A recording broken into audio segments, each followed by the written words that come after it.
Si les parece, respondo un par de preguntas que estaban ahí que aparecieron. Ahí está Carlos. Carlos Bonazo tiene una pregunta. Sí. Bueno. Te escribió ahí te preguntó por la reducción de hectáreas en Estados Unidos, ¿por qué se producía? Bueno, hay mucho por urbanización. De hecho, hay barrios nuevos constantemente. Es decir, nadie recicla los centros. La gente se corre directamente porque hay tanta facilidad para la comunicación, hay tanta autopista, hay tanto camino, que la gente se corre, digamos, fuera de los centros de las ciudades. Y hay mucho también de campos solares.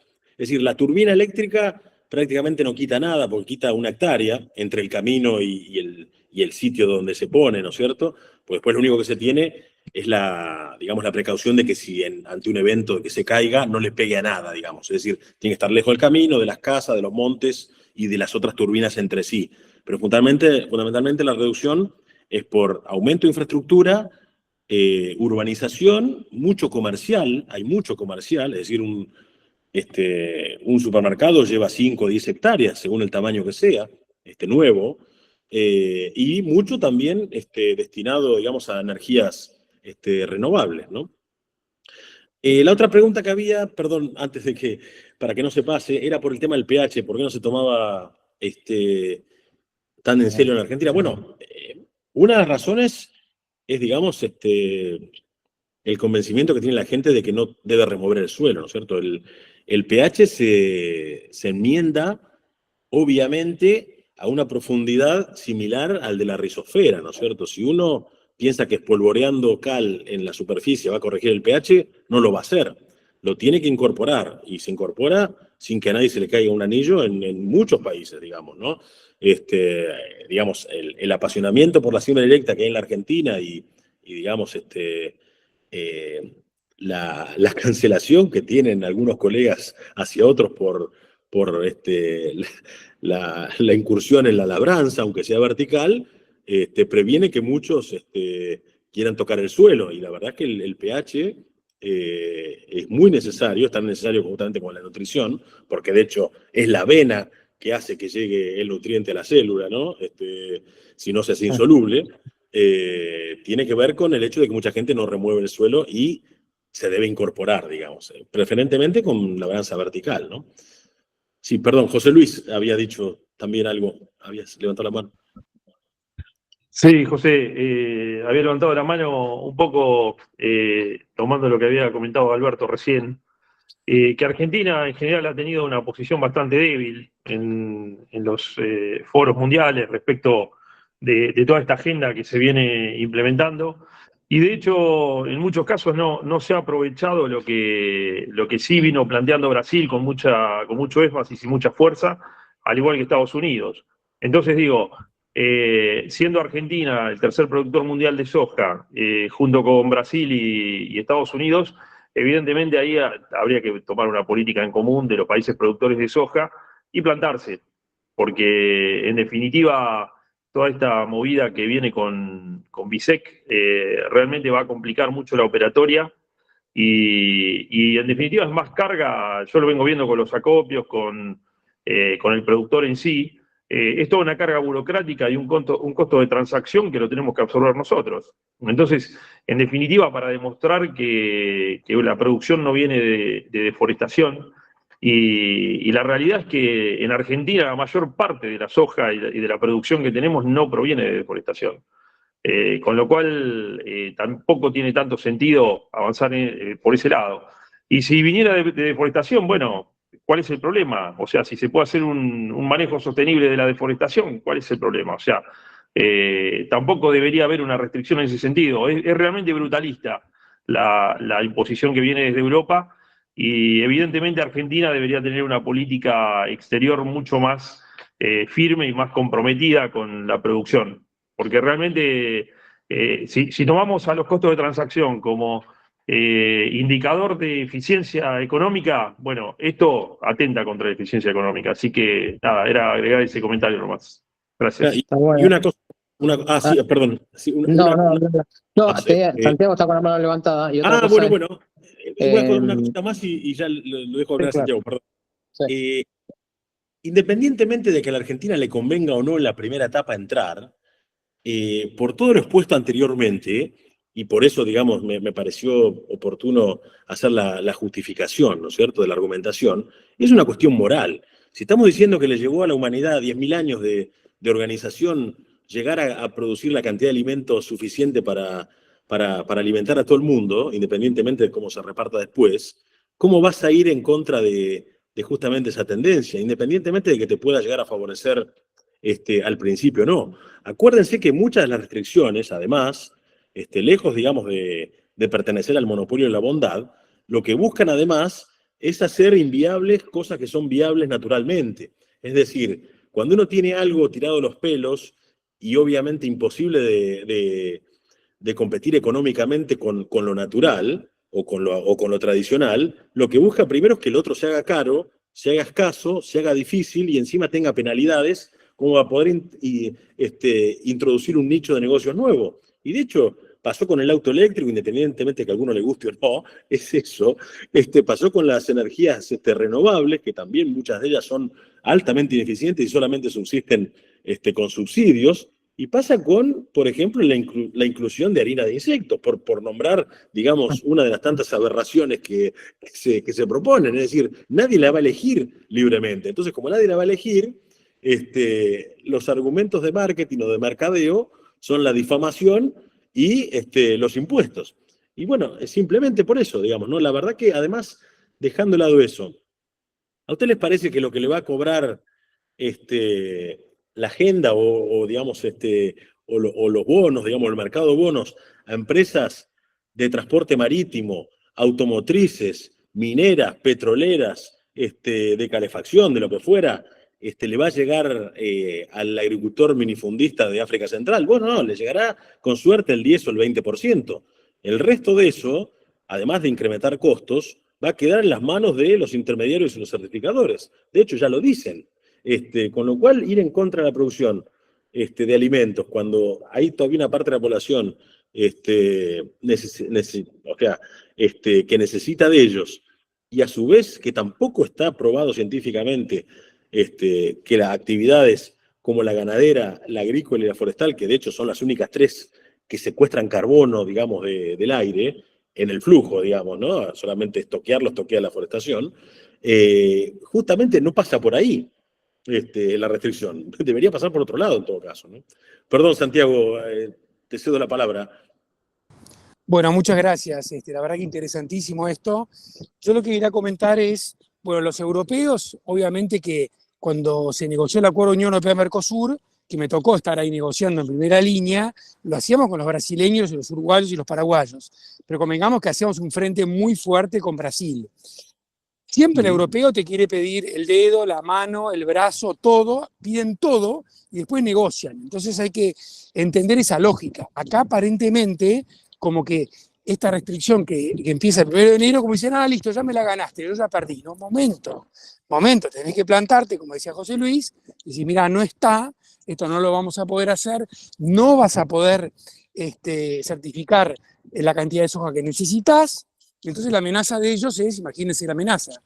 Bueno, fenómeno, no le damos de comer a los cerdos, no le damos de comer a los pollos, las ponedoras tampoco van a comer, no van a comer a vaca de tambo, va a quebrar la industria alimenticia europea y vamos a la mayor huelga de hambre de la historia. ¿Esa es tu amenaza? Mirá, disculpame, no te creo mucho. Yo sé que eso no lo vas a hacer.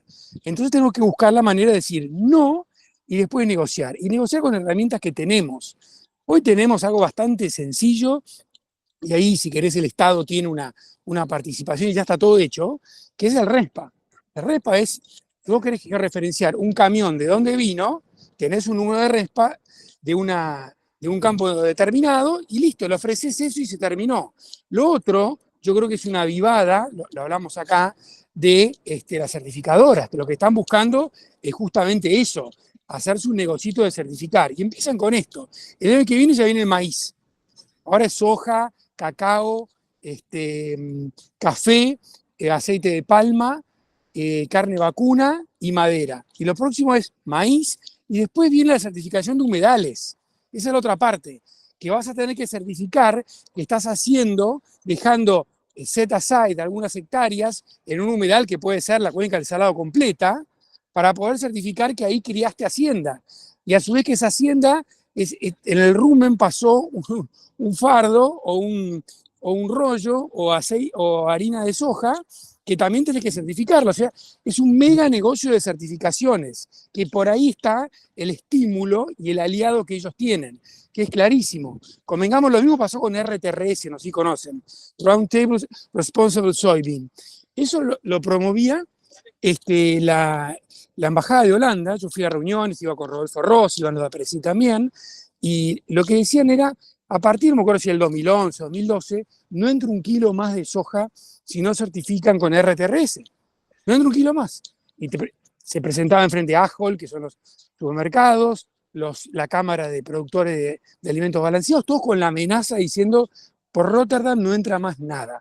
Bueno, por supuesto le dijimos, mira, no tenemos nada de eso, no lo vamos a hacer, lo hizo alguno, lo hizo el Grupo Maggi, algunos lo hicieron para ver, pero volúmenes muy, muy chiquitos, y no pasó nada. Entonces, si te corren con la vaina, tenés que tener la capacidad de decir, mira, no, me planto, Brasil se planta, Estados Unidos no va a hacer nada de esto tampoco, y después negociar, porque seguramente algunas cosas vamos a tener que hacer mejor, sin duda que sí, pero tenemos que plantarnos y después negociar, esperar que pase el 1 de enero y ver cómo reaccionan ellos. Van a tener que ceder, pues también café.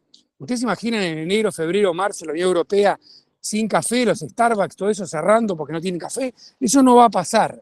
Por eso, estemos juntos, tratemos de trabajar dentro de las instituciones donde estamos nosotros, que le ponemos el sello de BISEC a todo, porque la verdad que es increíble, las instituciones que trabajan lo están poniendo todo el tiempo, y tratemos de sacarlo de eso y que entienda que es una cuestión de negociar y que haya gente preparada y que no estén los vivos que quieren prenderse en la certificación.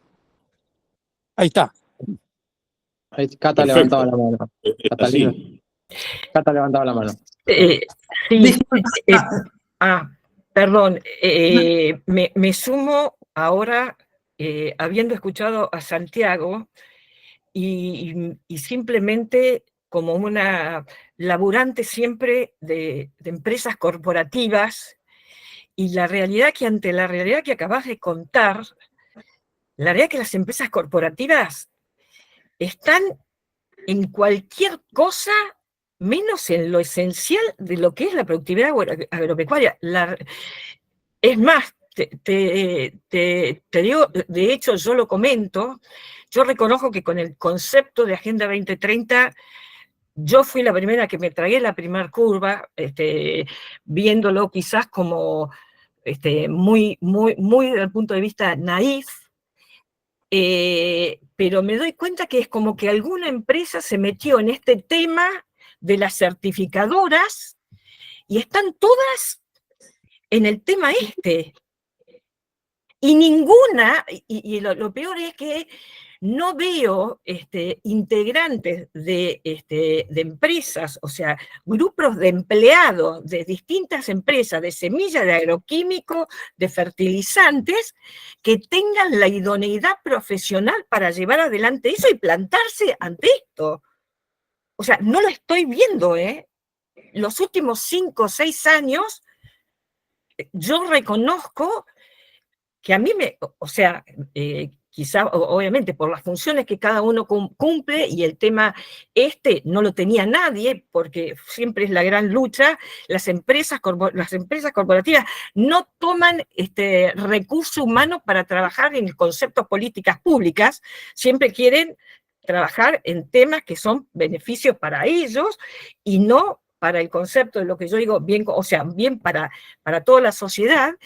Y la realidad que yo no he observado en los últimos años que haya mucha más idoneidad para de repente decir, bueno, esto sí, esto no, esto sí, esto no. Lo veo que muchos están con la huella, muchos están con sí, tenemos que certificar, y ahora entiendo, porque mi marido es productor agropecuario, y obviamente yo le vine con esta historieta de Heidi, ahora entiendo por qué me llenaba tanto la cara de dedos. No, recién ahora lo estoy empezando, o recién ahora hice un clic. Discúlpenme, es una catarsis, pero... Tenemos muchas preguntas. Vamos a seguir con Cata, que tiene algo para preguntar, Bien. y Max Aseca, que también. No, respecto a Silvia, yo te diría que todos los también hay un negocio aparte de los que acceden a huellas y demás, que son calificaciones crediticias y no es que es aislado un hecho de otro, por más que sean multinacionales que hagan fertilizantes. Respecto por ahí es una visión que yo estoy teniendo, pero nosotros venimos de un país con muchas restricciones y burocracias. Entonces, esas restricciones y burocracias siempre hay traslado de rentas, hay gente que saca tajadas. Entonces, o sea, el diferencial aceitero que tenían y demás, siempre fue un traslado de rentas, el diferencial cambiario, había algunos que moviendo algunas fichas sacaban un beneficio. Mi visión es que la Agenda 2030, que no la vimos venir, sirvió como para esas restricciones y demás, volver a armar nichos. Y el sector agropecuario que está atrás justificando, ponele, el uso de un humedal, que desaparezca Holanda, porque es el humedal más intervenido del mundo, ay, me pongo nerviosa, nos la estamos comiendo, estamos pidiendo perdón o disculpas por algo que el mundo no cumple y tampoco tiene idea qué exigirnos a nosotros. Y nosotros, los que van a hablar, nos vienen y nos comentan y caemos en todos. Y la verdad es que hay una desconexión informativa mismo de los que exigen y lo que se está implementando acá. Esa es la visión que tengo, que la justificación de la Agenda 2030 está sirviendo para armar como nichos de poder, como es lo que es el BISEC, que Se cortó. Uy, se le cortó. Sí. el deporte ya existe y supuestamente dependemos de un BISEC, que no lo entiendo ni quién es ni para qué lo necesitamos. Y quién son como para tener más autoridad que nación. ¿Por qué van a tener más respeto frente a la Unión Europea? ¿Quiénes son? ¿Entendés? Yo creo que nación o cualquier autoridad nacional tiene que tener más peso a lo que es una medida entre aduanas. No es una ISO, yo eso es lo que no entiendo. Esa es mi visión. Y me pongo una medida de negociación público. No sé si se entendió. No, una cosita antes perdón, de cederle la palabra a Max. No nos olvidemos que, de vuelta, como decía yo al principio, ¿no? Hay más gente contraria a la producción acá dentro de Argentina que afuera. Me refiero a la producción argentina, ¿no? Es decir, cuando uno ve todas las iniciativas legislativas que hubieron en los últimos años y las que están por venir, son todas absolutamente contrarias a la producción. Es decir, la ley de tierras, la ley de bosques, la ley de humedales que no se dio, la ley de buenas prácticas agrícolas, son todas legislaciones también tendientes, digamos, a crear burocracia y gente viviendo del esfuerzo ajeno, y son todas contrarias a la producción y ninguna tiene justificación.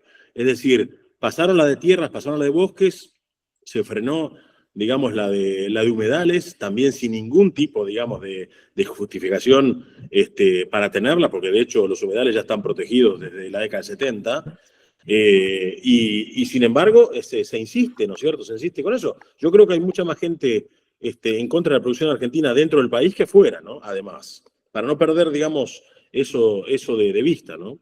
Sí, también voy a decir algo. A veces miramos mucho la política, pero son los nuestros productores los que están haciendo cosas bastante contrarias a la producción.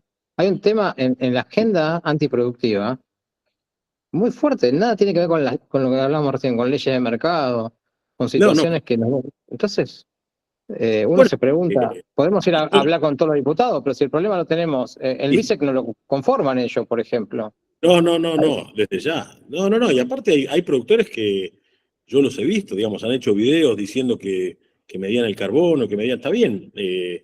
Yo de vuelta, si uno quiere hacer algo de gremialismo, peleen por los 250.000 millones de dólares que se robaron, digamos, en los últimos 20 años y que pare de una vez por todas, digamos, ¿no?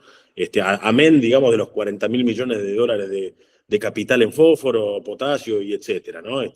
Ahí está realmente la jerarquía de los problemas que tiene la producción argentina, ¿no es cierto? Y por eso me pareció útil mostrar, digamos, la evolución de los rendimientos en los países normales.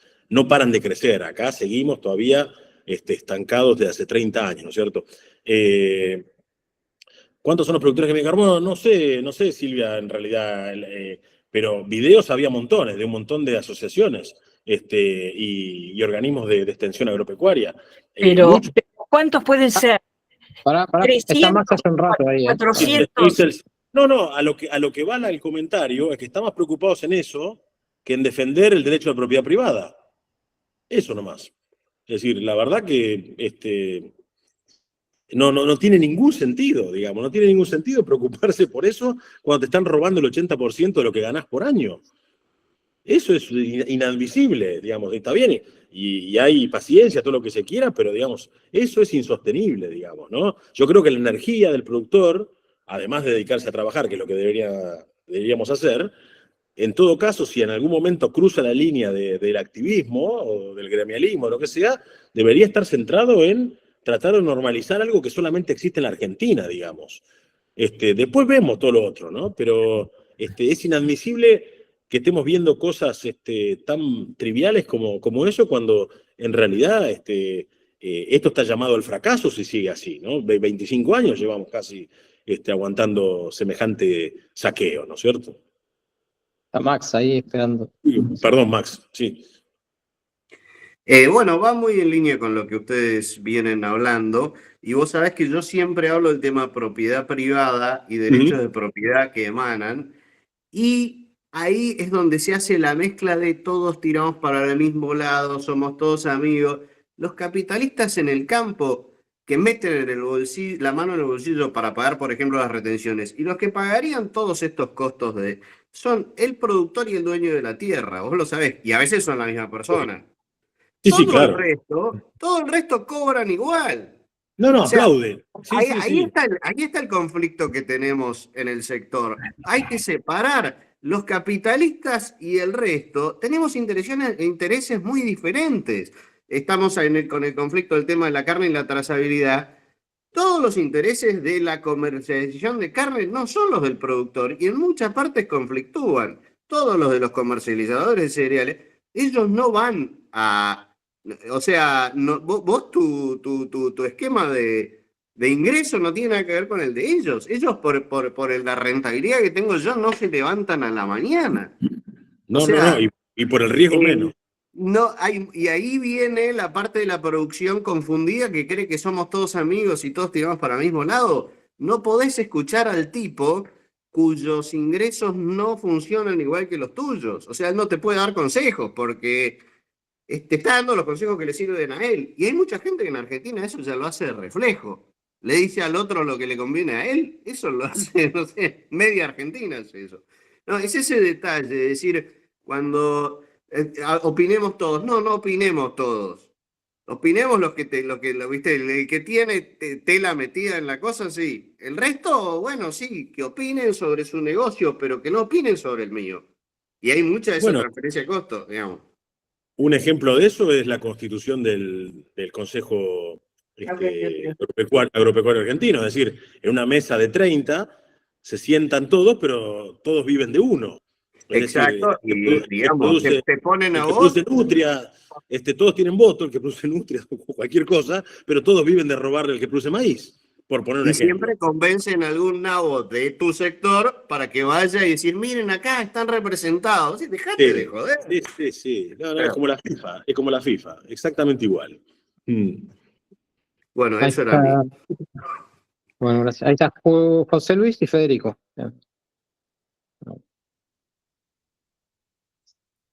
No se escucha, José, está muteado. Perdón, quería aportar algo respecto de la representación.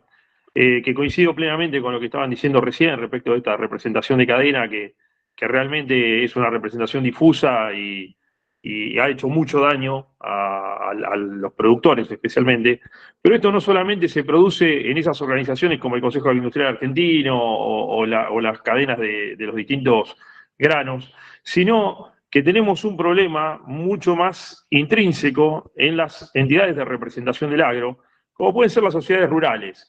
Y de hecho vos tenés sentados en la misma mesa al productor, que es quien asume el riesgo de producir, y al arrendador. Y los intereses son distintos. Uno tiene un interés de renta, el otro tiene un interés productivo, y de hecho, cuando toca ir a negociar arrendamientos, estás sentado a los dos lados del ring, podríamos decir, porque ahí estás negociando cuánto vas a pagar de arrendamiento y los intereses están contrapuestos claramente.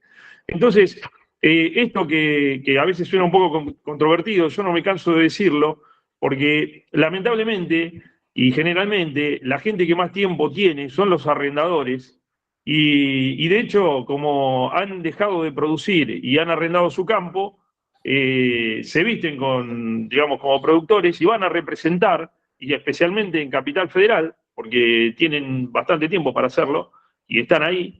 Y bueno, y en general terminan representando al agro como una voz del agro, pero no son los productores. Entonces aparece toda esa representación difusa y toda esta cuestión que no representa categóricamente y nítidamente al productor agropecuario, que insisto, es quien asume el riesgo de producir.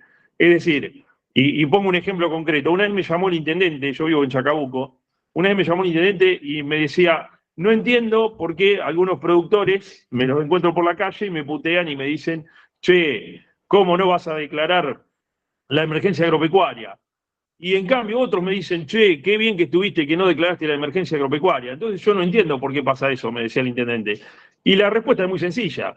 Si vos sos arrendador del campo, ¿sí? Que ocurre en el 70% de los casos, te va a pasar que te va a convenir que declaren la emergencia agropecuaria porque vas a tener o un retraso en el pago del impuesto inmobiliario, o si pasaste el 80% de daño y lo podés demostrar, vas a poder inclusive eximirte de ese impuesto. Perdón, José Luis, ¿qué estás proponiendo? ¿Una reforma agraria? ¿Qué estás proponiendo? ¿Una reforma agraria? No, de ninguna manera. Bueno, lo que digo, respetar al propietario como primera medida. No, respetar Alberto, al propietario. Déjame terminar la idea porque no estoy proponiendo ninguna reforma agraria. No, pero a ver, la representación tiene que ser nítida y por parte de los productores que asumen el riesgo de producir. No, o sea, los intereses contrapuestos los ves precisamente cuando aplicás el tema de la emergencia agropecuaria. Al productor que asume el riesgo de producir, y acá termino la idea, precisamente cuando declaran la emergencia, lo primero que va a pasar es que te van a cortar el crédito de los bancos, y si vos venís de una situación muy complicada desde el punto de vista económico y financiero, probablemente no encuentres crédito. Y si te declaran la emergencia, como productor no te conviene que la declaren. Ahora, al arrendador sí le conviene. Entonces, ¿estoy proponiendo reforma agraria? No, de ninguna manera. Lo que sí digo es que tiene que haber una representación más nítida. Disculpe. Perdón. Sabía que iba a ser controvertido el tema, pero no dejo de plantearlo porque no me parece menor. Una opinión chiquita entre medio. Derecho tienen todos y justamente el capital no se puede soslayar. Ahora, este tipo de discusiones en países normales no se dan. El Estado no tiene absolutamente nada que terciar en la negociación del valor del alquiler, y mucho menos tirar limosnas, digamos, porque primero se robó el 80% de la renta durante 20 años y después te pospone el pago del impuesto inmobiliario, ¿no? Eso se da porque la Argentina justamente no es un país normal, y porque además, de hecho, entre sus filas, de vuelta, es inadmisible que haya gente me refiero a los productores, ¿no? Independientemente, por ahí no les gusta a algunos lo que voy a decir, pero es inadmisible que entre los productores, tanto, digamos, arrendadores como arrendatarios, haya gente que se perciba socialista o peronista. La verdad que no sé, si se van a dedicar a producir, es imposible que se declaren de la ideología que se dedica justamente a rapiñar. Entonces, de vuelta, esa discusión interna de que el Estado tendría que intervenir porque primero se robó toda la renta en términos de valores máximos de arrendamiento, o del largo del contrato de arrendamiento, o de posponer impuestos, la verdad que se da solamente acá, y la verdad que no tiene ningún sentido, porque en Estados Unidos, de vuelta, siendo el país más parecido a la Argentina, también se da que el 70% de la producción se realiza o se obtiene en campos arrendados. Y no hay ningún conflicto, digamos. En todo caso, en años como lo que hay es poca rentabilidad para el que arrienda. Pero después tuvieron márgenes de $3.500 por hectárea otros años, con lo cual, aún arrendando el campo me refiero, ¿no? Con lo cual no pasa por ahí. Yo creo que en ese sentido, el que aporta el capital tiene todo el derecho, digamos, a defender su derecho de propiedad, y el que arrienda es libre de hacerlo o no hacerlo sin que el Estado se meta, ¿no es cierto? Totalmente de acuerdo, José. Yo simplemente lo que apunté es a la representación. No se entienda otra cosa, por favor. Vamos a seguir con muchas preguntas. Si no, se nos va a complicar. Hay muchas preguntas. Tenemos a Federico y a Santiago Melón Gil que estaban pidiendo la palabra. Max también, que había antes, no sé. Max de vuelta, sí. Sí. ¿Quién va? Federico hace un rato estaba. Bueno, volviendo al tema de 11-15, a ver si nos concentramos en lo que estamos hablando. El gran problema que hay acá hoy es que los que representan a los productores, que son las 4 gremiales, APRESIT y ACREA están en BISEC. Cuando uno va y plantea por ahí este tema, dicen, ustedes están representados por estas 4 instituciones. Por lo tanto, yo creo que ahí viene un gran problema. Solo ahora CRA cambió un poco la postura, pero uno abre la página y sigue estando. Entonces, si los que nos representan a nosotros están ahí está el problema. Creo que todos tenemos que trabajar para que esas instituciones cambien la postura y no estén más ahí. Y lo otro importante es que el productor no se anote en BISEC, porque además acaba un gran problema de que no va a haber forma de segregar los camiones. ¿Cómo va a ser en el puerto que no hay doble? Porque esta exigencia exige que esté todo bien trazado, digamos, y que no se mezcle una soja con otra. ¿Me quiere decir en una copia o cómo van a hacer para no mezclar una soja con otra? Por más que después tampoco se va a poder demostrar porque la soja es igual. No, bueno, es por cuotas, Federico. Al final les da lo mismo, es fungible, es por cuotas. Sí, pero bueno, esto no es como EPA que se mezcla la soja. Esto tiene pero la soja tiene que estar identificada y marcada. Eso es una gran diferencia entre soja EPA y soja BISEC. Es muy importante eso, porque soja EPA iba a un filo y bueno, un volumen era EPA y otro no era EPA. Esto tiene que ser soja trazada y no puede mezclarse una soja con otra. Pero bueno, insisto, hay que... Incumplible. Si se anotan todos los productores, estamos en el horno, digamos. Si no se anotan los productores, no van a poder seguir con esto. Y ahí creo que depende mucho de las instituciones que representan que pongan un poco el tema, porque el gobierno ya se declaró en contra de esto, el error fue muy claro, se juntó el Consejo de Ministros de Agricultura de Cono Sur, el CAS, y dijeron todos, inclusive Argentina, una postura muy firme contra esto, haciendo hasta un planteo en la OMC. Es decir, que esto es un acuerdo entre privados. Entonces, si nosotros no nos metemos en este acuerdo y los productores no se meten, bueno, también habrá que hacer las pautas, las tratativas que haya que hacer para que esto no siga adelante. Pero va a depender de cómo se anoten o no los productores. Y la información le falta al productor. Y ahí está el gran problema que tenemos. El productor no sabe en qué está metiendo o cómo es las implicancias futuras de todo esto. Más viendo los logos de todas las instituciones dentro de BISEC.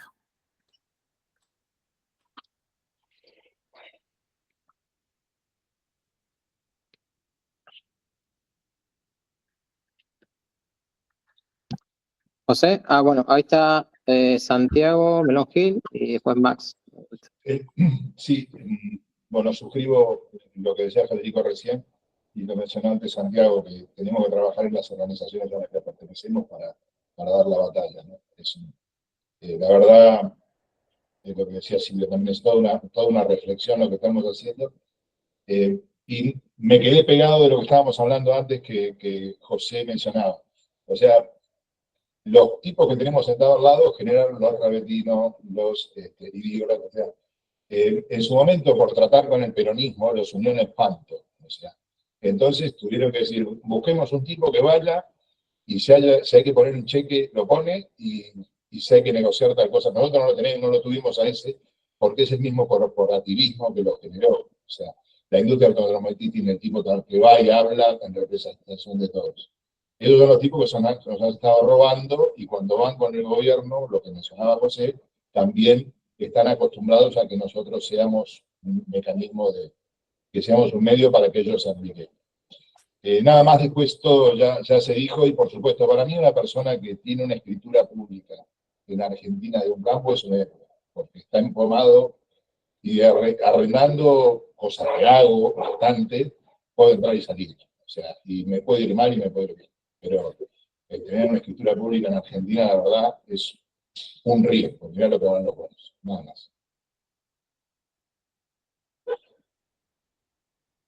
Así es. ¿Puedo hablar? Sí, por favor. Mirá, yo como capitalista dueño de tierra quiero hacer un comentario sobre el valor de la tierra en Argentina. Vos sabés, y lo hablamos varias veces, Bumper, que las retenciones a nosotros nos dividieron por 3 el valor de la tierra productiva en Argentina.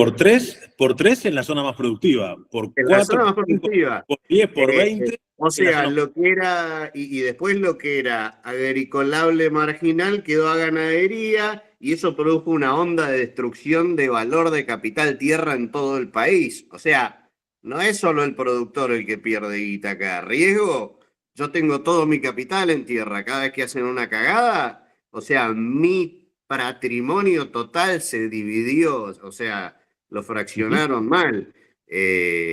No, digamos, poner toda la guita en tierra, hay mucha gente que dice, pero el tipo no hace nada. Sí, meté la guita en tierra, o sea, si es tan buen negocio, a todo el mundo le parece que es un negocio genial, pero al final, venite a Formosa a meter unos mangos en tierra a ver cómo te va, no es tan joda la cosa. Hasta ahí. Gracias, Max. Ahí me piden que expliques un poco cuáles son las retenciones que pide la Agenda 2030. ¿De qué se trata un poco? Bueno, ahí está la plataforma BISEC en cuanto a que adecua, digamos, la certificación de productos no provenientes de suelos que hayan cambiado de uso. Es decir, básicamente, que no hayan tenido monte después de diciembre del 2020, es decir, que no se haya desmontado con esa fecha. Ahora, después, cuando uno ve la agenda en general y los hechos que se sucedieron en Europa, que es donde primero, digamos, empezaron a exigir, bueno, a muchos productores le limitaron la cantidad de cabezas de ganado, eso pasó en Holanda. La cuota lechera hace años que se aplica, hace décadas que se aplica, es decir, se concerta, digamos, un precio por leche y después todo lo que produzcas por encima directamente no se puede vender. Después, la limitación al uso de nitrógeno también se dio de vuelta en Holanda, ¿no es cierto? Condicionamientos en la rotación, también los hay en muchos países de Europa, es decir, te dicen qué cultivos y en qué proporción, o por lo menos en las zonas, ¿no es cierto?, sembrar.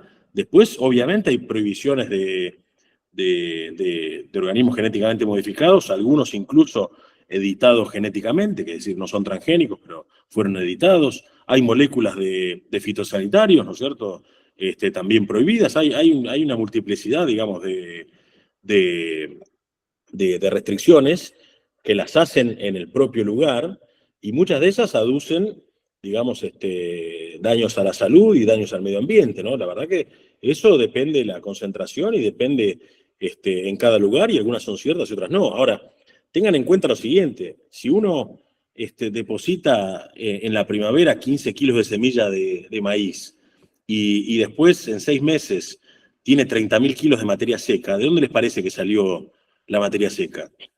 Además de algún aporte de fertilizante. Obviamente salió del aire. Con lo cual, la verdad que andar discutiendo la función ecosistémica de la agricultura, la ganadería y la forestación tampoco tiene sentido, digamos, ¿no? Es decir, hay un flujo mayor de carbono en la atmósfera, por supuesto que hay, como también lo hay gracias a que hay 8 veces la población que había llegado al plató durante tantos siglos, ¿no es cierto?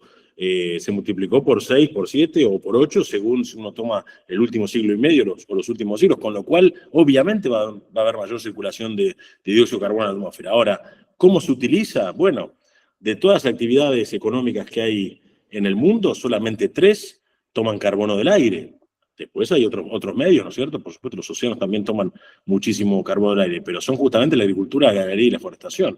Y de las 3, solamente las 2 primeras producen alimentos, con lo cual, la verdad que no lo veo de vuelta, no lo veo pertinente, ¿no? Acá Diego levanta la mano. Sí, bueno, buenas tardes a todos. José, no te conocía, pero bueno, un gusto. Realmente el tema y la última pregunta que te hicieron, José, por mi trabajo, que soy uno de los que está proponiendo trazabilidad a las cadenas de valor y estudiando cómo viene el tema de las regulaciones europeas. Lo que nosotros hemos entendido, las regulaciones europeas no se inician con la Comunidad Económica Europea, con esta de la sanción de la Ley de Libre Deforestación, sino que se inician 4 o 5 años antes con leyes de Francia, la ley de Gran Bretaña, la de Noruega y Alemania. Las leyes de cadena de suministro, básicamente lo que ellos imponen como criterio es poder controlar lo que hacen las empresas europeas en el resto del mundo. Así nacen, como concepto, ¿no? De hecho, fíjense que en Francia todo nace por un problema que tuvo una petrolera en la India, que murió un montón de gente en un edificio, y en ese edificio la petrolera no se quería hacer cargo de repatriar los cuerpos y toda esa historieta, y eso provocó la sanción de la ley. En definitiva, es la responsabilidad que le imponen ellos a sus empresas de ser buenos, si quieren de alguna manera, de ser buenos en el resto del mundo. Eso así nacen y hay montones de conceptos tipo es trabajo esclavo, trabajo infantil, es decir, de cuidado del ambiente. Viene todo genérico y de esa manera y para todas las cadenas. Cuando hace un año sale lo de la ley de deforestación, en realidad lo de la ley de deforestación toman un tema, era el único que podían verificar a través de los instrumentos que tenían en ese momento, que eran los satélites Galileo y un perímetro que podían tener, un perímetro dado. Por eso se agarraron del libre de deforestación y lo primero que levantaron. Pero si uno lee la normativa te dicen que tenés que ser bueno con el tema de trazabilidad y la deforestación, pero después vienen con el trabajo infantil, con el trabajo esclavo, con todo lo que tiene que ver con los movimientos indígenas, el acuerdo de movimientos indígenas, y ya hay otra normativa que entra en vigencia para el 2025 que tiene que ver con la diligencia debida de la sustentabilidad. Es decir, que siguen avanzando en qué van a pedir. Es mucho más amplio es decir, el tema de la trazabilidad de libre deforestación es la punta del iceberg. Pero yo creo que es mucho más complejo que eso y tiene que ver con una política socialista de toda la Comunidad Económica Europea que la trasladan a través de sus empresas al resto del mundo. A través de sus empresas por eso alguien dijo del tema del financiamiento. Claro, son los tipos que van a ir a poner plata en todas partes del mundo. Entonces, ¿a quién le dicen que le van a poner plata? Y le van a poner plata a los que son sustentables, en definitiva. Ellos quieren trasladar lo que son su política socialista al resto del mundo. Y eso es lo que tenemos que estar viendo. Y obviamente quienes estamos acá, me imagino, estamos todos, es decir, la mayoría comulgando con ideas liberales. Bueno, música para nuestros oídos, nuestro presidente liberal, genial. Y bueno, yo creo que lo que se está confrontando es una política socialista respecto de una política liberal. Nada más. Bueno, sí, digo, y voy a extender algo más, ¿no es cierto? Cuando vos ves la política de créditos o apalancamientos que hacen los bancos de acuerdo al riesgo de SGE que tengan las empresas del portfolio, te das cuenta que es exactamente lo mismo. Es decir, vos tenés cierta cantidad X de dinero en la cuenta, te ofrecen una tasa, bueno, ahora las tasas son más altas, pero te ofrecen una tasa baja para apalancarte, sí, solo sí, compren las empresas que tienen valor prestable determinado de manera unilateral por ellos, ¿no es cierto? Es decir, ahora, ¿de dónde sale eso? ¿Ellos ponen el dinero en su bolsillo? No, sale de exenciones de impuestos. ¿Y de dónde salen las exenciones de impuestos? Bueno, de los impuestos que le cobran a otro. Con lo cual, gratis no hay nada. Es decir, son todas transferencias de dinero. Y por eso yo mencioné bien que, como vos dijiste recién, lo del cambio de uso de suelo es solamente una de las tantas cosas que se disponen a controlar. Y a su vez, de vuelta, no es solamente circunscripto a Europa. Eso después intenta imponerse con todos los bloques comerciales que a su vez comercian con Europa. Es decir, adopción mundial, ¿no es cierto? Y dicho eso, y yendo porque vengo analizando el tema por trazabilidad, creo que lo dijo del solar, no me acuerdo cuál de los dos del solar, Santiago creo que fue. En definitiva, también no tengamos miedo a participar y nosotros como privados mostrarnos lo que somos, porque el 90% de la Argentina es capaz de participar de ese juego con las condiciones que tenemos. Es decir, bueno, de vuelta, hay una valoración moral, ¿no? Es decir, que a vos te convenga circunstancialmente... Ese es otro tema, pero tampoco... Si no, de vuelta es el cuento de Bertolt Brecht, ¿no es cierto? Hoy se la meten con Brasil, se meten con Paraguay y con el NEA, o el NOA, si querés, y después te va a tocar a vos cuando haya restricciones de fitosanitarios y de organismos genéticamente modificados, o de lo que fuera, digamos, ¿no? Es decir, ¿qué tiene de justo cobrarle un bono de carbono a una aerolínea, a una automotriz, a una petrolera, o una minera, cuando en realidad lo que va a llegar a la otra punta son migajas a un productor minifundista de África Central, y el negocio queda en el medio. Y de vuelta, como decía hoy, creo que era María, las certificaciones están, digamos, abrazadas por muchas empresas que son justamente las que tienen la mayor capacidad y el mayor bagaje técnico para responder ante impertinencias. Y sin embargo, han decidido montarse para no quedarse fuera, digamos, del negocio. Pero justamente empresas de primera línea de genética, de maquinaria agrícola y petrolera, digamos, y petroquímicas, resulta que están haciendo ese negocio porque les parece mucho más riesgoso enfrentarse que subirse al tren, ¿no es cierto? Y son justamente las primeras que tendrían que manifestarse en contra de cosas que no tienen sentido, ¿no? Bueno, volvemos a lo mismo. Cero lógica de mercado, cero. Bueno, es toda una presión, es todo un beneficio circunstancial, una dádiva, si vos querés, o una presión. Pero no tiene nada de lógica de mercado. No la tiene, no. No sé quién quedó. Alberto, ¿vos querías decir algo? ¿Dónde estabas? ¿Alberto Solar? No. Por ahora no. No, en principio, estoy de acuerdo con todo lo que se dijo. En todo esto, claro que hay que sentarse en una mesa, pero cuando uno se sienta en una mesa de negociación, tiene que sentarse con fuerza. O sea, si vos ya vas arrodillado ante las exigencias de otros, es muy probable que esa negociación salga mal.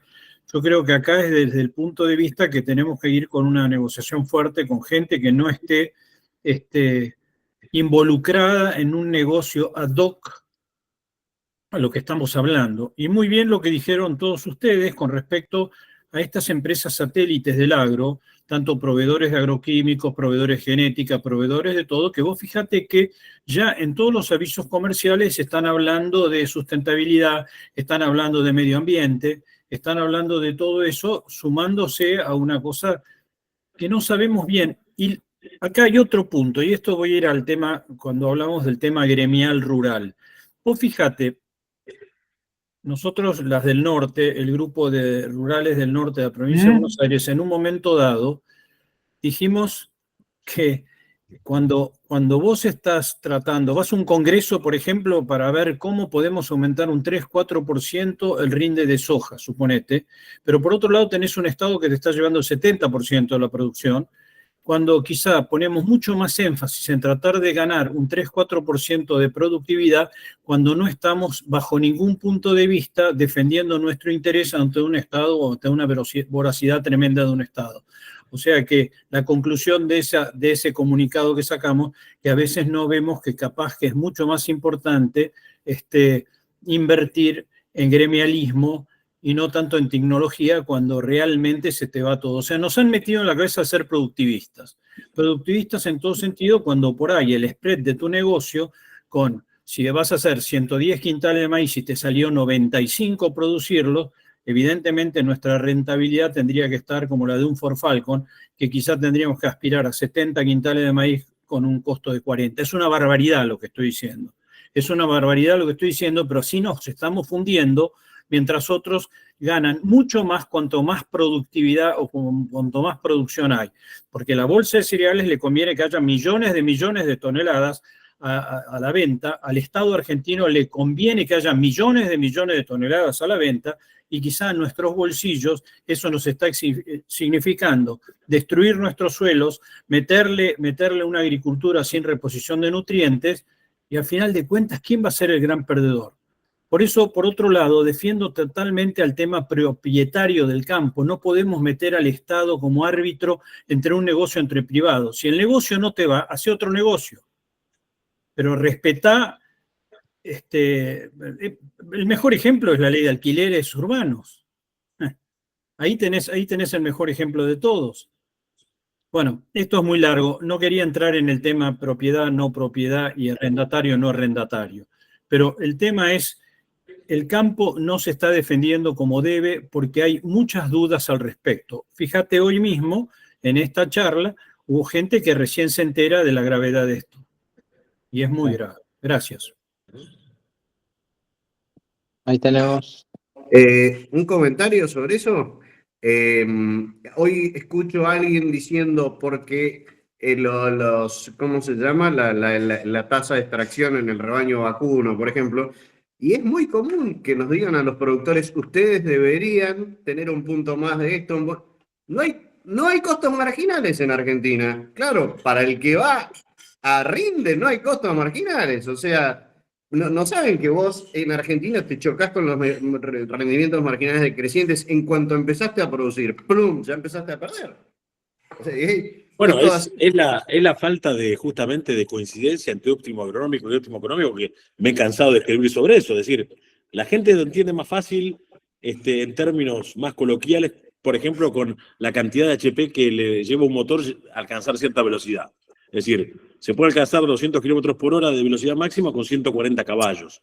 Bueno, con 280 caballos no llegás a 400 kilómetros por hora. Es muy inferior el incremento y pasa lo mismo con la agricultura. Es decir, estamos tan lejos del valor normal de rendimientos del resto del mundo que cuando vamos a pujar por insumos, que además encima pagan en algunos casos 50% de impuestos a la importación, hace que el ideal nuestro sea justamente, como decía Alberto recién, quedarnos con rendimientos de la década del 90, cuando pasaron 30 años de genética y 30 años de estudio de nutrición de los cultivos, de gusto para nosotros. Bueno, es eso. La Argentina, entre otras cosas, es pobre justamente por eso, ¿no? Es decir, Argentina, acuérdense, tiene un quinto, un sexto del PBI potencial que debería tener. Y el agro solo explica ese 100% primero que debería tener de incremento, así como lo hizo independientemente, digamos, de otras cosas que no fueron, digamos, muy morales, que digamos, pero en los 90, la eliminación de tipos de cambio y de impuestos a las exportaciones hizo que el PBI agropecuario y el PBI nacional se duplicaran en 10 años. Bueno, eso es lo que le falta a la Argentina hoy, ¿no es cierto? Y después de ahí se monta todo el resto de industrias que vienen después, ¿no es cierto? Pero Argentina es pobre justamente por eso, porque se lleva el 80% del Estado de la renta neta de la producción de productos primarios, sobre todo agrícolas, ¿no? Pero, digamos, el tema, una cosita más que decir, pero tengamos en claro que sos vos el único que pierde. Vos seguís produciendo por encima, y hay un montón de gente que va a ganar guita. Entonces, hay un montón de gente que te está aplaudiendo el maíz más alto y el porcentaje de precio más alto, pero lo van a ganar todos, no vos, digamos. Ese es el problema. No, en definitiva, el que gana con la falta de libertad económica es la clase política. Es decir, y sobre todo la peor clase política. Es decir, la única manera de que sea sostenible en el tiempo tener gente corrupta y estúpida en el poder es justamente la falta de libertad económica de sus habitantes. Entonces, obviamente, todo el tipo, digamos, de políticas que lleven a que cada vez haya menos empresas y cada vez les quede menos dinero del que producen en manos de ellas, hace que justamente sea sostenible tener gobiernos que se dedican justamente a rapiñar impuestos y repartir dinero. Bueno, eso obviamente, claro que es un negocio también para ellos, ¿no? Es decir, no es que solamente sean estúpidos, ¿no? Eso es parte de un plan también. Milagro. Estás muteado. Ahí está. Buenas tardes, ahí está. Buenas noches a todos. No, en realidad me quedé pensando en tu primera frase, José. Cuando empezaste dijiste, bueno, la Agenda 2030, más allá de una cuestión técnica o económica, es una cuestión moral. Yo ahí difiendo siempre, pero hace muchos años ya con Max en Twitter disentimos en respecto a esto de los roles, ¿no? A mí me ha tocado nacer como productora, después se vendió el campo, se perdió el campo, fui profesional toda la vida, trabajo como consultora, hoy me dedico a los recursos humanos más que al agro, para el agro, pero más que para eso, con lo cual he jugado de todos lados y ahora volvemos al campo con mi marido, pues bueno, han fallecido mis suegros. Digo, he arrendado, hemos producido, hemos sufrido todo tipo de roces.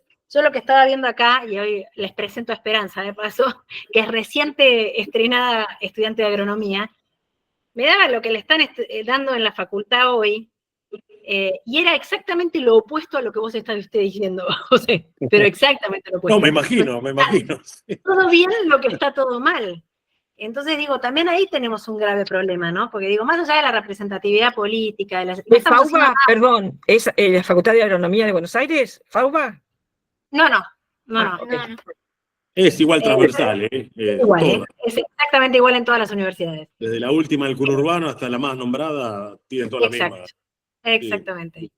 Más allá de eso, entonces digo, bueno, más allá de la cuestión gremial, no estamos fijándonos que por debajo de los, me animaría a decir 35 años, por poner una edad, es moralmente aspirar, o sea, ellos aspiran a ser buenos con el ambiente, buenos con el otro, como ha hecho el socialismo a lo largo de la historia siempre eran los buenos a favor de las minorías pobres, oprimidas, etcétera, etcétera, y después terminaban beneficiándose jerarcas totalmente multimillonarios que oprimían a todos los mismos pobres que iban a deprimir. Digo, a ver, yo creo que también ahí hay un discurso que el agro está perdiendo, y es que justamente realmente tenemos que asumir que somos un país con un 50% de pobres, desde los cuales el agro a veces está un poco lejos. A mí me ha tocado estar un poquito más cerca por una vocación personal en el norte. Max lo puede tener mucho más cerca que yo. Y desde ese discurso de salvar a los pobres, demostrar ahí dónde está la mentira. Yo creo que hay una mentira moral en esto de la libertad y de querer intervenir las economías. Y la mentira moral es decir, ¿cómo vas a ponerle un pie en la cabeza a los que pueden solucionar el problema del hambre? Digo, eso es gravísimo.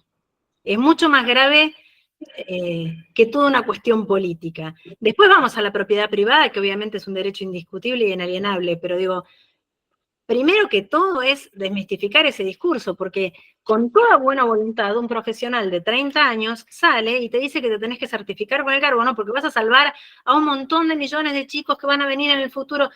Y es todo un blef. Digo, que uno lo puede sacar fácil porque tenemos la edad que tenemos.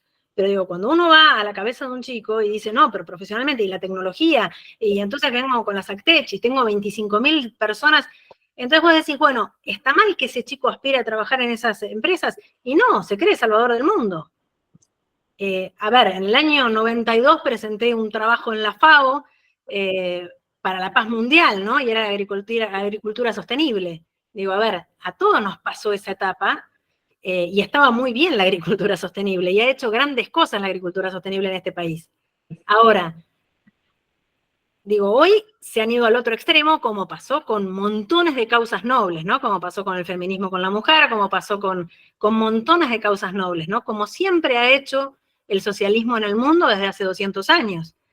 Entonces, si no atacamos el problema de raíz, y si no vemos que las diferencias que tenemos entre nosotros son definitivamente morales, y asumimos a ver de qué lado estamos moralmente, me parece que los detalles de, bueno, de tal normativa o tal otra normativa se nos escapan y nos marean. Y entonces agarran a alguien bien intencionado, porque realmente yo creo que hay muchísimas asociaciones con muchísima buena intención y que han hecho, repito, mucho por el país, que hoy están como desprevenidas, y bueno, lo moral queda al costadito. La clase política, ¿quién llega? Como dice José, bueno, llega el que más ganas de beneficiarse tiene, o no, o llega el bien intencionado que escucha estas cosas y que no tiene dónde agarrarse. Entonces yo digo, habría que trabajar en dos ramas, ¿no? Uno es el poder político, pero otro es esto, porque dentro de 10 años no vamos a estar nosotros, o 20, o 30, ojalá esté 40 años más, pero digo, la verdad es que, digo, a ver, no hemos tenido esa conciencia, y yo siento realmente que desde que nos formamos nosotros, ahora hay una brecha gigante, enorme en la parte profesional. Nada más. Bueno, me sigue mandando títulos indignada además, pero bueno, ojalá cambie. Gracias. Cata. Estás muteada. Estás muteada. No, que Milagros un poco te entiendo, porque de hecho yo desde muy chica tuve un abuelo que siempre fue muy consciente de temas ecológicos, a mí me gusta de hecho, pero bueno, en el pasar del tiempo, lo que nosotros consideramos agricultura sostenible, supuestamente el mundo no lo considera. O sea, hay una discusión que es un zafarrancho impresionante. Lo que tenemos que entender es que desde el sector estamos inoculados, y disculpen, pero tenemos una inoculación de hace bastante tiempo, porque por todas las instituciones circuló un Bizán, un Vilela, que hablaba de un futuro que no íbamos a alcanzar nunca, porque el desarrollo sostenible y lo que iban a exigir para llegar a los estatus ya lo teníamos que estar ejerciendo, y todo lo que proponían eran medidas de traslado de renta, como que el sector iba a tener alquileres de equilibrio, como que iba a tener que subvencionar, una especie de subvencionar esa industria, ni hablar de los conceptos prebendarios que esbozó Bizán, Vilela, pero son muchos años. Yo lo empecé a escuchar, me lo empezaron a meter en todas las instituciones hasta que uno se aburre, porque vos ya, si alguna vez leíste algo de Bizán, Vilela, se sigue repitiendo sistemáticamente. Entonces, medio como esta inoculación que tenemos, también nosotros nos la tenemos que sacar, porque, o sea, es muy triste, pero lo que nosotros consideramos sostenible, agricultura sostenible, el mundo no lo está considerando, porque no se dio la discusión en el mundo, y se están hablando cosas totalmente diferentes, pero para mí, o sea, obviamente que las prácticas uno las va ajustando, no son, o sea, un suelo de máxima capacidad productiva es una cosa, otros suelos más frágiles por ahí usas otras técnicas, ¿entendés? No es todo lo mismo. Pero sinceramente, sí, esta inoculación viene hace tiempo de la mano, o sea, si vos lees Vilela o Bizán, lo que proponen prácticamente es el comunismo en el agro, ¿entendés? Y otra cosa, ni que fuera tan difícil instalar capacidad en la industria. No es, o sea, pagás las máquinas y la tenés. Es mucho más difícil, ¿cómo se llama? El sector agropecuario que pulmón a pulmón va invirtiendo. Y otra cosa, yo considero que se puede producir más o menos, pero ponele, si vos manejás los datos de mercado como se propone con el módulo 1 del CISA, por ahí es muy atractivo para algunos no tener riesgo en la compra y hacer un negocio más sencillo, que es lo que viene pasando hace tiempo, que sí es un riesgo las restricciones que tiene la Argentina y demás, pero los que consiguen el nicho, o sea, la levantan en pala, por ahí van a ser 3, 4, que eso pasa con los países que tienen altas restricciones como la Argentina. Y no lo van a querer abandonar. Se van a buscar otra manera de tener restricciones y ser los 3 o 4 que se beneficien. Para mí. Puedo estar exagerando mucho, pero para mí es así. Nada, eso. Muy bueno. María Inés, y después Sole. Sí, bueno. Yo viendo las grandes preocupaciones que primero las tuvimos nosotros, ahora veo que somos 100, que estamos conectados y estamos todos preocupados con el mismo tema. A raíz de eso fue que nos pareció que José tenía que alertarnos un poco de esto. Yo creo que acá estamos todos coincidiendo con lo que se ha hablado, pero creo que está en nosotros luchar de alguna manera para que todo esto que lo vemos venir y que viene como una ola que nos va a tapar, desde los umbrales que tenemos nosotros de llegada de, no sé, a las diferentes instituciones, yo lamentablemente creo que las gremiales del campo, la mesa de enlace, no están acompañando mucho al productor en todo esto. Están viendo si hay un negocio atrás de las certificaciones. A mí me duele mucho decirlo, pero es así. Yo desde donde estoy he tratado de luchar contra esto y alertar sobre los peligros de esta agenda de las restricciones y las certificaciones famosas de las que estamos hablando, pero no tenemos que bajar la guardia. Acuérdense de la 125. ¿Alguien pensó que podíamos tener éxito con todo el gobierno en contra y con todo? Íbamos todos los días a hablar con algún legislador hasta que al final lo logramos.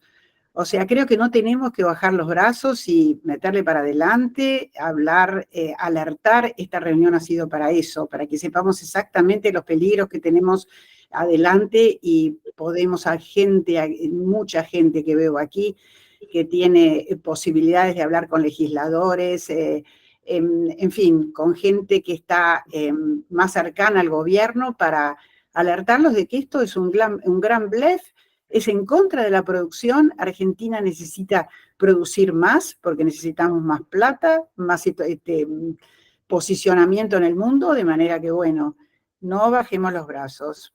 Gracias a todos por estar acá, porque la verdad que nos sorprendió la cantidad de gente y no sé cómo te va a ir, José Antonio Álvarez, para una segunda. No sé si de repente... No tengo problema, no tengo problema. Es enorme, es no, enorme. Hay gente que queda afuera. Una reflexión, Marinés. En el 2008 no fue, digamos, la respuesta no fue iniciativa de las gremiales, ¿no? Fue la gente y a las gremiales no les quedó otra que ir a hablar. No fue al revés.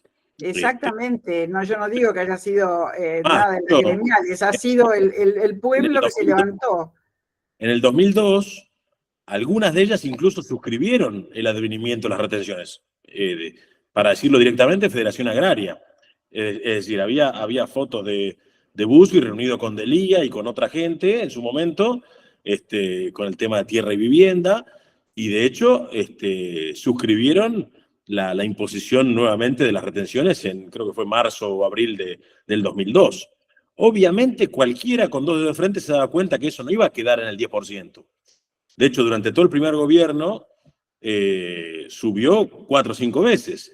Después, cuando asumió el siguiente periodo, no les alcanzó con haber llegado al 35, sino que además lo hicieron móvil, ¿no es cierto?, para atrapar esa suba del 2008. Con lo cual, yo no esperaría mucho de ese lado, ¿no es cierto? No, por supuesto que no.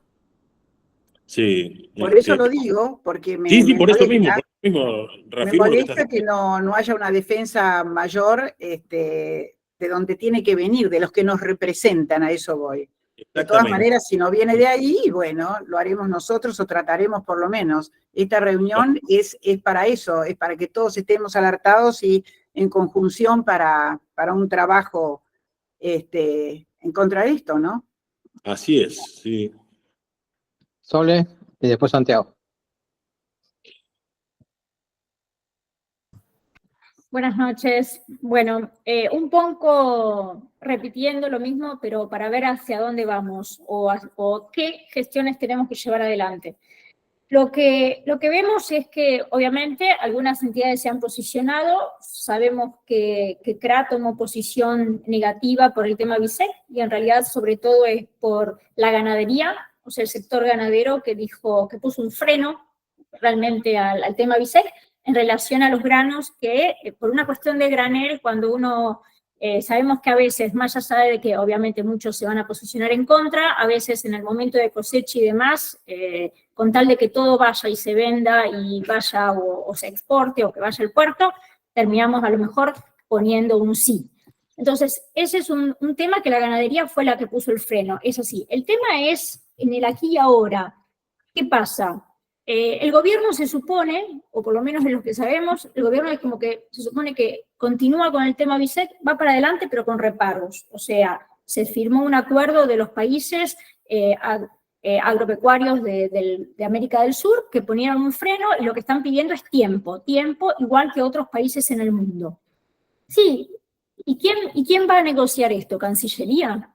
Pero hasta ahora están pidiendo tiempo, pero sin embargo la exportación sigue avanzando en relación a esto, los frigoríficos siguen avanzando en relación a esto, entonces, y vemos obviamente un sector que es el que maneja BISEC, que es una certificadora, que es un negocio, entonces es como que hay una incertidumbre, porque quiero decir, no hay una definición cierta de decir, ¿le pusimos un freno o no le pusimos un freno? No. Es como que la situación es incierta y en realidad necesitamos definiciones. Esa es la cuestión, ¿bien? Porque se va a venir el momento de cosecha en un plazo de tiempo y ¿qué va a pasar? Los granos van a ser almacenados por distintos rumbos, o sea, necesitaríamos definiciones ciertas y hasta ahora no vemos definiciones. O sea, vemos nada más que se está tomando un posicionamiento, ¿sí? Pero, sin embargo, como les digo, el gobierno pone reparos, sí, pero hasta ahora reparos, no es que está diciendo no, negativamente no, rotundamente no. Porque quiero decir, sabemos que China y Estados Unidos dicen rotundamente no, porque, digamos, la georreferenciación y demás datos que estaría pidiendo la Unión Europea es secreto de Estado.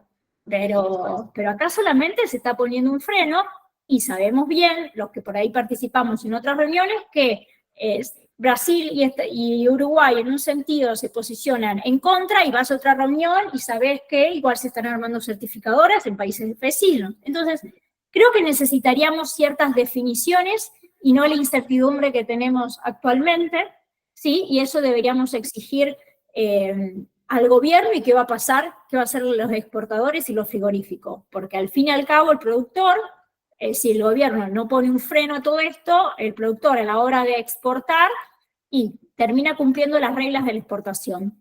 y no le queda otra. O sea, ese es un tema. Eso por un lado, y después, todo lo que se habla del mercado de carbono. En la legislatura nacional hay proyectos de mercado de carbono. ¿Y los mercados de carbono qué son? Es otra cosa más de lo mismo, que son indulgencias que, digamos, que tendrían los países o las mega industrias a consta de nosotros. O sea, termina siendo lo mismo. Y los legisladores que tenemos, que más de uno les encanta sacarse la foto, bien, con la entidad de turno que organiza un congreso, ¿sí? Cuando parece que hay temas que son populares, son sociales y son del momento, y no defienden realmente a la actividad. Entonces, en ese sentido, por ejemplo, por mercado de carbono, tendríamos que tener reuniones en el Congreso para posicionar realmente la verdad sobre el tema, y con respecto a todo el tema de la certificación, y tendríamos que realmente tener certezas y no vivir en esta continua incertidumbre, y realmente presionar al gobierno y a Cancillería y que se tome, digamos, determinaciones con lo que va a ser o qué negociación va a haber con la exportación y frigoríficos. Se los dejo así, pero creo que se necesitan certezas y no vivir en esta continua incertidumbre. Nada más. Gracias. Santiago, y vamos cerrando, ya José ahí después cierra. Sí. Bueno, agradecer a José, la verdad, un momento buenísimo que estamos viviendo. Para poner un poco de optimismo, o sea, yo creo que, y viendo lo que comentaba Diego hoy, todo esto recobró fuerza hace 6, 4 años, muy fuerte. Hace 2 años se desencadenó algo en Europa que fue Ucrania, y a partir de ese momento el pensamiento de Europa cambió. Yo tuve la suerte de vivir 4 años y tengo amigos con los que hablo. Los partidos verdes han perdido elecciones, han perdido bancas en todos lados, o sea, veamos que Europa se le están metiendo todos los despelotes por la ventana. Los gastos en la economía del bienestar están cambiando por gastos en armamento, porque Estados Unidos le está diciendo no basta. O sea, no es la Europa, no pensemos que en Europa tenemos diputados verdes, se están borrando todos porque los tractores te lo dicen. O sea, seamos optimistas que el que tenemos enfrente se le está llenando, por la ventana le están entrando cosas que creo que no tienen la potencia de seguir afirmando lo que están afirmando.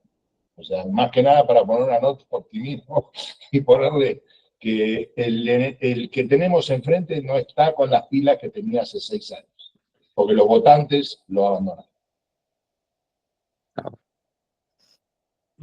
José, ¿querés ir cerrando? No, la verdad que agradecerle a todos los que asistieron, ¿no es cierto? Y las opiniones, y a las organizadoras también, ¿no es cierto? Y a vos, César, también por tu presentación y tu intervención. Bueno. Más que nada eso, yo creo que el objetivo es charlar, aclarar alguna que otra duda que teníamos todos, digamos, ¿no? Y me parece que a partir de ahora, obviamente, hay algunos de ustedes que tienen alcance, digamos, con la gente que realmente tiene influencia de este tipo de cosas. Bueno, más que nada hacerles llegar al que pueda, que no todo tiene que ser estrictamente como a uno se le dice, y no por un acto de rebeldía, sino por un acto que justamente las cosas tienen que tener cierta lógica y de vuelta tienen que también ceñirse a la moral, ¿no? Con lo cual, independientemente de la ventaja circunstancial que pueda tener algún sector o algún país por sobre otro, yo creo que no hay que perder de vista que hay que hacer lo que corresponde, y de ninguna manera restringir la producción de alimentos es una salida viable para nadie, y mucho menos para uno de los 10 países protagonistas justamente de la industria mundial. Nosotros, yo creo que en eso la Argentina tiene mucho para crecer. Repito, tiene más enemigos adentro que afuera. La excusa de hoy fue lo de la Agenda 2030, pero no olvidarse que, digamos, los promotores de la ruina argentina están adentro, digamos, de las fronteras, no afuera, pero obviamente que tampoco hay que ceder ante impertinencias como algunas que se pretenden, digamos, imponer, que solamente significan el negocio para unos pocos, que generalmente son los que están alejados de la producción, ¿no es cierto? Es decir, el mayor nivel de complejidad, tanto en lo impositivo como en lo productivo, siempre tiende a beneficiar justamente al que no produce, ¿no es cierto? Y en Argentina es creciente, digamos, la cantidad de gente que no produce y decreciente la que lo hace, y eso es lo que explica, digamos, la evolución de las restricciones y del esquema impositivo que tuvo el país, ¿no es cierto? Y obviamente su influencia sobre el PIB per cápita y la creación de empleo productivo y el nivel, digamos, de pobreza. Es decir, no es casualidad, acá no ocurrió ningún cataclismo de afuera, fue todo autoinfligido, ¿no es cierto? Entonces, en ese sentido, me parece que es menester nuestro señalar las cosas que nos parece que no corresponden y que son muchas, ¿no? No solamente las que vienen de afuera, sino también muchas que son internas, ¿no?